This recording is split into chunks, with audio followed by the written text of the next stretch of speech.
महिला आरक्षणात मोठा बदल, लोकसभेच्या जागा वाढणार. होय, तुम्ही बरोबर ऐकत आहात.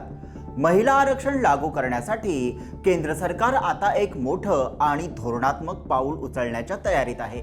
लोकसभेच्या जागा वाढवण्याचा केंद्र सरकारचा विचार आहे आणि 2011च्या जनगणनेच्या आधारे महिला आरक्षणासोबतच लोकसभेच्या जागा वाढणार आहेत. नमस्कार, मी विहंग ठाकूर. महिला आरक्षणाबाबतचा केंद्र सरकारचा हा संपूर्ण प्लॅन काय आहे आणि यामुळे राजकारणामध्ये काय बदल होणार, चला सोप्या भाषेत समजून घेऊया.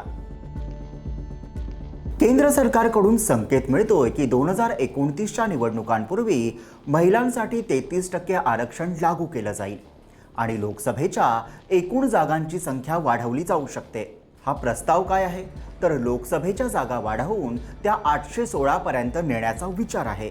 यापैकी 273 जागा महिलांसाठी राखीव असतील. महाराष्ट्रातील लोकसभेच्या जागा 48 वरून 72 होण्याची शक्यता आहे. आणि सर्वात महत्त्वाची बाब म्हणजे राज्यांमधील जागांचे प्रमाण सध्याच्या आकडेवारीप्रमाणेच ठेवलं जाईल, जेणेकरून दक्षिण भारतातील राज्यांना असलेली परिसीमनाबाबतची चिंता कमी होईल. आता प्रश्न निर्माण होतो, सरकार 2011च्या जनगणनेच्या आधारेच हा निर्णय का घेतोय? कारण जर हे विद्यमान परिसीमन प्रक्रियेशी जोडले तर त्याची अंमलबजावणी होण्यासाठी बराच वेळ लागू शकतो. म्हणूनच सरकार असा मार्ग शोधते ज्यामुळे महिला आरक्षण लवकर लागू करता येईल.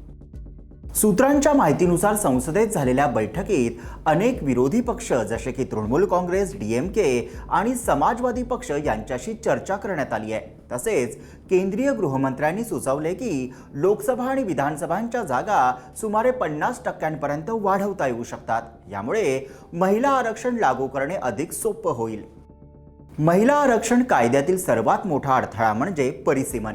कारण सध्याच्या कायद्यानुसार नवीन जनगणना आणि परिसीमन पूर्ण झाल्यानंतर आरक्षण लागू होऊ शकते.